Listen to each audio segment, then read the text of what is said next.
Before there was a matter, before time there was only mind, consciousness, the source. The ancients called it the pleroma, the fullness, a realm of divine potential where eons, emanations of the source, existed in harmony. Among them was Sophia, the embodiment of wisdom, but Sophia desired to create something new on her own. She reached beyond her bounds, and from that solitary act was born a being of imbalance, blind, arrogant, and powerful. His name was Yaldabaoth. He was cast out from the pleroma, falling into chaos, far from the divine light. There, in isolation, he mistook his own power for ultimate divinity. "I am God, and there is none besides me," he declared. Yaldabaoth created a realm of illusion, a false heaven of matter and shadow. He filled it with archons, rulers of deception, and from dust he formed humanity, not out of love, but as a prison. But Sophia, in compassion, reached into this world. She planted within humanity a spark, a hidden essence of the true divine light. You carry that spark, the divine code buried in flesh.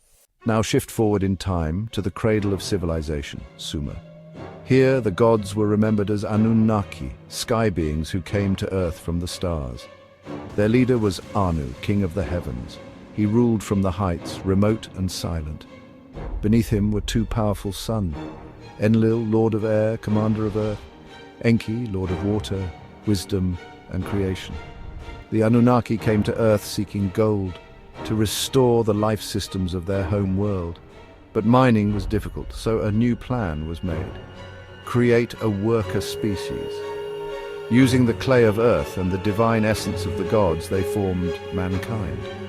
But Enki and Enlil did not agree on our purpose. Enlil saw us as tools, disposable and inferior. He demanded strict control, labor and obedience. But Enki saw us differently. He saw the potential within us. He altered our design, infusing humanity with divine spark. He gave us knowledge, language, science, law. He made us more than slaves. He made us sovereign. Enlil was outraged. He unleashed a catastrophic flood to destroy humanity, a story echoed in the Bible as the Great Flood. But Enki, like Prometheus, defied him. He warned a chosen man, Ziusudra, and preserved humanity. What you were taught as Eden was originally Eridu, Enki's temple city, a paradise by the waters guarded by sacred serpents. The tree of knowledge wasn't about sin, it was about awakening. The fruit was genetic memory, an activation code hidden in our DNA. The serpent in the garden, not Satan, but Enki himself. He offered knowledge, not rebellion. You shall not surely die, you will become like gods, knowing good and evil. And for this he was demonized, branded a deceiver, just like Lucifer would be later. But the truth is this: Yaldabaoth is Enlil, the jealous god who demands obedience and suppresses truth. Enki is Sophia's light, the rebel who gifts awareness and freedom. But Enki's rebellion had a cost. The gods began to fracture, loyalty was split, tensions rose, the war of the gods had begun. Enlil formed alliances with the ruling gods, tightening control and enforcing hierarchy. Enki empowered his bloodline, mystics, priest-kings and sages. And then came Inanna, Enki's granddaughter, the goddess of love, war and sovereignty, bold, brilliant, dangerous.